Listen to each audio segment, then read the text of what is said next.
Salve, salve, galerinha, tudo bem? Bom, nessa aula aqui a gente vai falar um pouquinho sobre circunferência e círculo. Tudo bem que é um conhecimento aí que vocês já devem ter bastante, mas é uma aula para relembrar alguns aspectos importantes dessa matéria, belezinha? Vamos lá? Bom, vamos definir primeiro o que é circunferência e círculo. Isso é uma dúvida que muita gente tem. Eu acho que essa é a hora de tirar essa dúvida aí, tudo bem? Olha lá, ó. A circunferência, pessoal, ela é só o contorno, tá vendo? Ó, só a bordinha.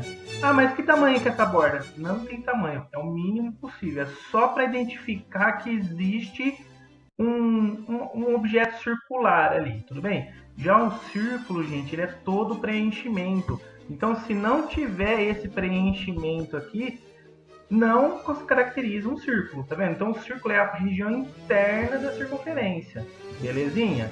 Então, olha lá, ó, a circunferência é o contorno, tá legal? E aí eu tenho alguns elementos que são importantes vocês se lembrarem nessa circunferência, belezinha? Olha lá, o centro, tudo bem? O que é o centro? É onde você põe a ponta seca do compasso. Você põe a ponta de ferro lá do compasso para poder traçar a circunferência, tá legal? Bom, e o que é isso daí? Esse é o raio, olha lá, o raio ele vai do centro até a bordinha da circunferência. Ou seja, ele é o tamanho do compasso, da medida que você de abertura do compasso. A abertura do compasso é o que determina o raio, tá legal? Bom, e o que é esse outro segmento aí? Ó, o segmento que vai de uma bordinha até uma outra da circunferência, esse segmento aí é chamado de corda. Então, o que é uma corda? Uma corda é um segmento que tem dois pontos na circunferência. São dois pontos na bordinha aí. Tá legal? E aí eu tenho este outro segmento aí, ó. O que ele é? Ele também é uma corda? Ele também é uma corda. Ó. Ele também tem dois pontos que estão na circunferência. Ah, mas qual que é a diferença? A diferença é que ele passa pelo centro. Se ele passa pelo centro, o nome dele é diâmetro. Então, todo diâmetro é uma corda. Tranquilo? Bem facinho? Bom, vale lembrar também que o diâmetro é o dobro do raio. Tudo bem? Olha lá, o dobro do raio. Ó. Cada raio é metade de um diâmetro. Tá legal? Essa informação é importante, a gente vai usar depois isso daí. Tá legal? Então anota lá, olha lá o post-it. Uma corda é o segmento de reta que liga dois pontos de uma circunferência. Dois pontos da borda, ok? E o diâmetro é o comprimento da reta que passa pelo centro e toca dois pontos na borda do círculo. Ou seja, o diâmetro é uma corda que passa pelo centro. Tá legal? Beleza? Esses elementos tem na circunferência e no círculo, tá legal? Então vale para as duas definições aí. E de onde vem esse tal π que a gente ouve tanto aí? Vem lá do comprimento da circunferência. Olha lá, toda vez que eu pegar um comprimento de circunferência e dividir esse comprimento pelo diâmetro, então comprimento dividido pelo diâmetro, esse resultado sempre vai dar o mesmo número. Quanto mais preciso você tiver nessa conta, mais próximo você vai chegar do nosso π. 3,141592 infinito. Tudo bem? Então, sempre que você dividir o comprimento da circunferência pelo diâmetro, você tem o número π, certo? E aí, ó, olha lá, uma dica para vocês. Tem um vídeo que eu fiz falando um pouquinho sobre uma atividade que você faz a divisão de comprimento de circunferência pelo diâmetro e você encontra esses números, tudo bem? É uma atividadezinha, depois eu vou explicar para vocês no vídeo, tá legal? Beleza. Quem que descobriu isso daí?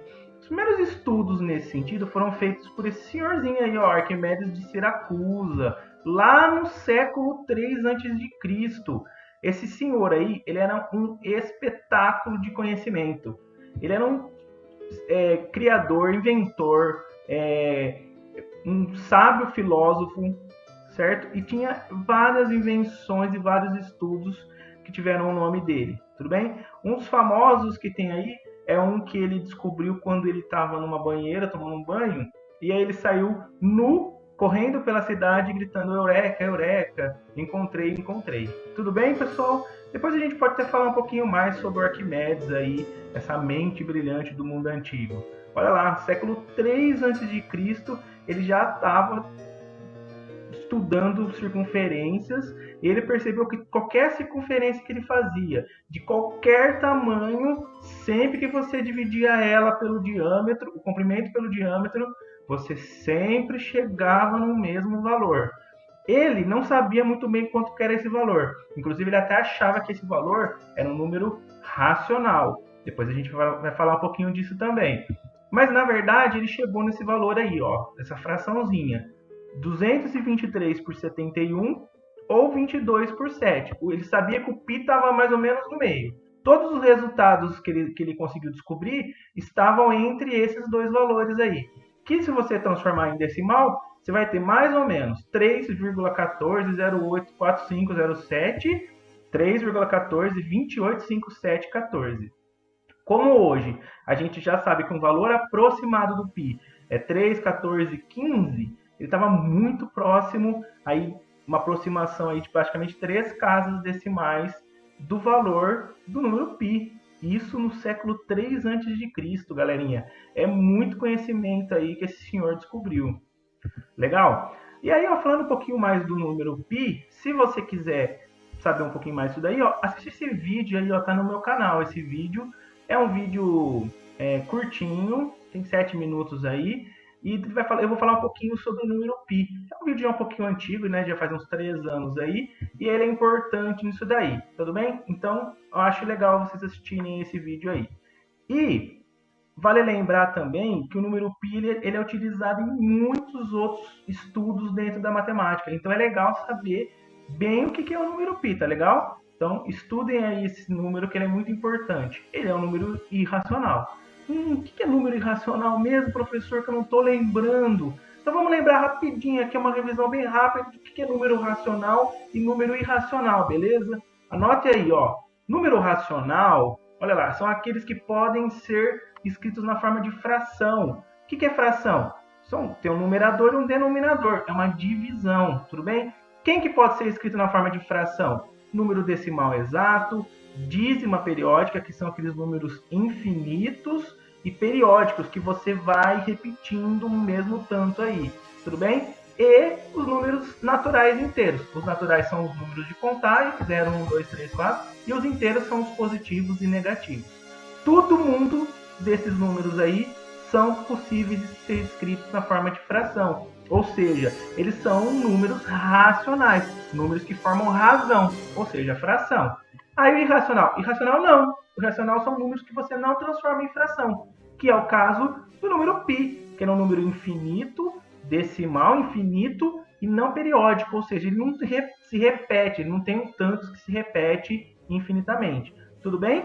Então anotem aí esses post-its aí, que eu acho que é importante você lembrar sempre dessas classificações.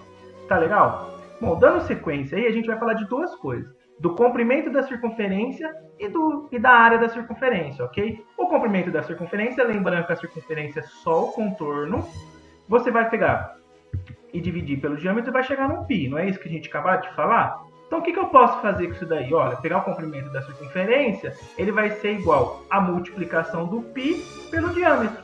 Então, se o comprimento dividido pelo diâmetro dá o π, significa que o π vezes o diâmetro é o comprimento da circunferência. Nossa, está muito feio isso daí. Vamos escrever melhor. Olha lá, ó, comprimento π vezes d. C π vezes d. Tudo bem? Que aí o comprimento é o π vezes o diâmetro. Eu parece que eu já ouvi isso daí de alguma forma. Olha lá, lembra que o diâmetro é o dobro do raio? Falei lá no começo, não pode esquecer. Então significa que o comprimento é 2 vezes o π vezes o raio. Como que eu guardo isso daí mesmo? É o 2π ralho, né? Então, 2π ralho é o comprimento da circunferência. Não esquece aí, tá legal? São 2 vezes π vezes o raio. E como é que vai ser a área do círculo? Bom, o que é a área do círculo? Eu vou pegar o preenchimento e vou descobrir como que eu consigo fazer completo o preenchimento desse círculo. Tá legal? Então a ideia, o que é? Vem da divisão do círculo, de um círculo na maior quantidade de partes possível. Como se eu estivesse pegando fatiazinhas mínimas de uma pizza. Quanto menor eu conseguir a fatia, mais preciso vai ser o cálculo da área do meu círculo. Dá uma olhada nesse GIF aí explicando a área do círculo. Ó. Dá uma olhada. Quanto mais ele divide as fatias de pizza, mais próximo ele chega de um retângulo, gente. Olha que incrível. Olha lá, ó, as fatias elas vão se encaixando e vão formando um retângulo. Observem que no começo aqui, ó, ele só usa metade de uma circunferência nesse comprimento, ó. Olha aqui, ó, é sempre metade, tá vendo? Que ele dividiu metade rosa, metade azul. Então ele está usando metade. Então, é como se fosse um retângulo que o comprimento é metade de uma circunferência, ou seja, lembra lá do 2 pirralho? Agora é um pirralho só. Então eu vou pegar um pirralho só de comprimento e vou multiplicar por um raio, ó, tá vendo que fica o raio aqui, ó. Então eu vou pegar um pirralho e vou multiplicar pelo raio. O que vai acontecer quando eu multiplicar? Vou multiplicar r vezes r, que dá r quadrado. Então a área do círculo é π vezes o raio ao quadrado. Então tem que guardar. Comprimento, 2 pirralho, área do círculo, πr quadrado. Beleza, pessoal? Bem tranquila essa parte, né? É mais para vocês revisarem aí, ok? Então, obrigado, bons estudos aí, fiquem em casa e se inscrevam no canal. Valeu, galera!